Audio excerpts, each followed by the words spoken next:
திருச்சிற்றம்பலம். தென்னாருடைய சிவனே போற்றி, எந்நாட்டவர்க்கும் இறைவா போற்றி. அனைத்து இறையன்பர்களுக்கும் அன்பான வணக்கங்கள். நம் இந்த ஆன்மீக வரலாற்றில் நம் இந்த பதிவில் பார்க்க போகிற தலமாக அருள்மிகு பாலசுப்பிரமணியர் திருக்கோயில், சிறுவாபுரி. சென்னைக்கு 40 கிலோமீட்டர் தொலைவில் இந்த ஆலயம் அமைந்திருக்கிறது. இங்கே இருக்கும் மூலவர் பாலசுப்பிரமணியர். இப்பொழுது இந்த ஆன்மீகத்தோடைய வரலாற்றில் செல்லலாம்.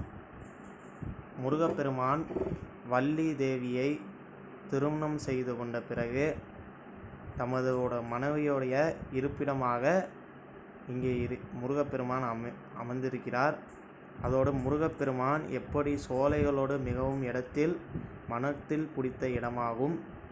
அந்த நேரத்தில் சென்று கொண்டிருக்கும் போது ராமருடன் யுத்தம் முடிந்த பின் அயோத்திக்கு திரும்பிய ராமபிரானை பிரிந்த சீதை ஒரு வனப்பகுதியில் தமது 2 குழந்தைகள் லவா குஷா ஆகியவர்கள் தங்கியிருந்தார். அந்நேரத்தில் பாலகுமாரனாக இருந்து முருகப்பெருமானும் தமது மனைவி வள்ளியுடன் அந்நேரத்தில் வனப்பகுதியில் வந்து தங்கியிருந்ததாக அந்த இடத்தை தான் சிறுவாபுரி எனப்படுகிறது. ஒரு வகையாக பார்த்தால் வள்ளி தேவியும் மகாவிஷ்ணுவும் 2 மகள்கள் ஆவர். அந்நேரத்தில் முருகப்பெருமான் மனத்தில் ஒரு வேடனாக மகனாக பிறந்து மணந்து கொண்டதாக ஒரு வரலாறு கூறுகிறது. ஆகியவை முருகப்பெருமான் தமது இளமகனாக வள்ளியை புகுந்து வீட்டுக்கு சென்று காண விரும்பிய மகாவிஷ்ணு அந்நேரத்தில் வந்தார். அப்பொழுது சிவபெருமான் திருமணம் ஆகிய பின் தமது வீட்டுக்கு சென்று கொண்டு தமது மகனுடன் மற்றும் மருமகளை பார்த்து வந்து இருந்ததாக ஒரு ஐதீகம் உள்ளது. அந்த தங்கியிருந்த நேரத்தில் சிவபெருமானும் விஷ்ணுவும் பேசிக்கொண்டு இருந்த இருப்பிடமாக விஷ்ணு கூறியவை: இந்த இடத்தில் நமது பாலகன் பெருமையுடன் சேர்த்து மிகவும் அமைக்க வேண்டும் என. அதில் காரணத்தினால் ராம அவதாரம் இருந்து நான் விஷ்ணுமானவன் எனது மகன்கள் வீரம் உடையவர்களாக உலகமிக்க செய்ய வேண்டும். எனவே நான் அனுப்பிய அஸ்வமேத யாக குருதையை பிடித்து வைத்து இருந்து என் மகன்கள் லவாகுஷா அந்த நேரத்தில் போர் புரிந்த நேரிட்டனர். அந்த நேரத்தில் நான் வெற்றி பெற முடியவில்லை எனபோயிலும் சீதா மூலம் லபாகுஷா யாரென்பதை தான் அறிந்து கொண்ட போது நாடகத்தை நடத்தி உலகத்தில் அவர்கள் அடையாளமாக காட்ட முடிந்தது. அப்பொழுது பெருமை வாய்ந்த இடத்தில்தான் என் மகள் வள்ளியை மணந்து கொண்ட என் முருகப்பெருமான் சிவபெருமானுடைய மகனாக எழுந்திருந்து மேலும் பெருமை சேர்க்க வேண்டும். அதை ஏற்றுக்கொண்ட சிவபெருமான் திருமண கோலத்துடன் வள்ளியுடன் திரும்பி சென்று கொண்டிருக்கும் போது இருந்து முருகப்பெருமான் சந்தித்து விஷ்ணுவோடைய ஆசையை கூறி அதை மதிப்புடன் விதித்து சில நாட்களுக்கு பின்பு தங்கியிருந்த பக்தர்களுடைய வேண்டுகோள் நிறைவேற்றினார். அப்பொழுது ஒரு ராட்சசன் வருகையை கூறி பலர் சக்திகளை தப்பி இருந்தும் தாகும். தந்தைக்கு சொல்லிய ஏற்ற முருகப்பெருமான் தமது வாகனம் மற்றும் தமது திரும்பி கொண்டு அனைவருக்கும் சில காலங்களில் தங்கியிருந்தார். அப்பொழுது முருகப்பெருமான் ஆலயத்தில் ஏற்ற காரணத்தினால் 1000 என்பது மட்டுமல்லாமல் அது வனப்பகுதியில் விஷ்ணு மற்றும் சிவபெருமான் ஆலயம் ஏற்கப்பட்டு ஆனது. இதில் சிலமற்ற கூறியதை கிராமத்தில் கதையாகும். சிறுவர்களில் லவாகுஷா இருந்த ராமரின் போரிட்ட புரிந்த இடமாக எனப்படுகிறது.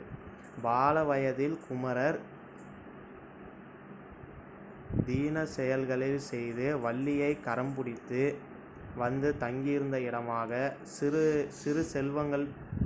சிறு இளைஞர்களுடைய பெருமை சேர்க்கும் விதமாக வனப்பகுதியில் சிறுவர்கள் +வாய்+புரி சிறுவாய்ப்புரி அதை வாய்ந்து பின்பு வண்ணம் திரியான செயலை காட்டி இடத்தில் அஸ்தமுடன் சிறுவாய்புரி என பெயரில் அமைந்து காலங்கள் போய் அது மருகி சிறுவாபுரி என ஆகிவிட்டது. சிறுவாபுரி கிராமத்தில் மொத்தம் 3 ஆலயங்கள் உள்ளது. லவாகுஷாவுக்கு பெருமை பெற்ற இடம் அமைந்து முருகப்பெருமானுடைய ஆலயம் பெருமை பெற்றதாக உள்ளது. அதில் காரணம் இங்கே அமர்ந்திருக்கும் முருகப்பெருமான் பல சக்திகளுடன் கொண்டிருப்பவர். லபாகுஷாவுடன் இருவரும் சிவபெருமான் முருகரும் இருவரும் வழிபாடு செய்துள்ளனர். வள்ளியை திருமண ஜோடியுடன் வந்து முருக தங்கியிருந்த திருமணம் ஆகாதவர்கள் இவரை வேண்டிக் கொண்டு திருமணம் நல்லபடியாக நடைபெறும் என ஒரு ஐதீகம் உள்ளது. நல்ல தங்கியிருந்த இடமாக அமைந்தது. வீடு நிலப்புலங்கள் வாங்கலாம். நோய் நொடி விலகி மற்றும் செல்வங்கள் சேர்ந்து அருணகிரிநாதர் பாடல் பெற்ற தலமாகும். முருகம்மாள் என ஒரு பெண்மணி இருந்தாள். முருகம்மா பச்சையினை எப்படியோ முருகரை போற்றி வழங்கி வந்தாள். அதைத் தொடர்ந்து ஒரு நாள் அவர் மீது ஆதகம் அடைந்த அவருடைய கணவர் அவருடைய கையை வெட்டி எறிந்தார். அதை அழுது கொண்டு முருகரை வேண்டினார். அப்பொழுது கணவனுடைய செயலை வருத்தமடைந்த முருகர் அவருக்கு காட்சியளித்து வெட்டிய கையை மீண்டும் அது உடலோடு இணைத்தார். வெட்டிய சுவடுடன் இல்லை. அதைத் தொடர்ந்து உண்மையாக நடந்த கதையும் என்கிறார்கள்.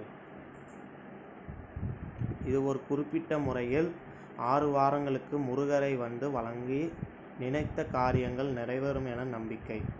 இந்த ஆலயத்தில் வித்தியாசமான அனைத்து சிலைகளும் மூலவரை தவிர்த்து பச்சை நிற கல்லில் செய்யப்பட்டு உள்ளது. இங்கே இருக்கும் மூலவர். அதைத் தொடர்ந்து இந்த ஆலயத்தில் அண்ணாமலையாரும் உண்ணாமலையம்மன் ஆதி விநாயகர் நாகதேவர் பைரவர் முனீஸ்வரர் அருணகிரிநாதர் உற்சவமூர்த்தியான திருமண கோலத்தில் வள்ளி முருகர் 4 கரமுடைய முருகப்பெருமான் சண்டிகேஸ்வரர் என போல ஆலயங்கள் உள்ளது. இங்கேயுள்ள கொடிமரம் முன்பு வாகனமாக பெரிய பச்சை மலை வண்ண மயில் உள்ளது. விசாகமான காட்சியாகும். ஆன்மீகம் திறந்திருக்கும் நேரம் காலை 6 மணி முதல் மதியானம் 12:30 மணி வரை, மாலை 4:30 மணி முதல் 8 மணி வரை. இந்த கோயிலில் செவ்வாய்க்கிழமை வழிபட்டால் மிக சிறப்பாக இருக்கும்.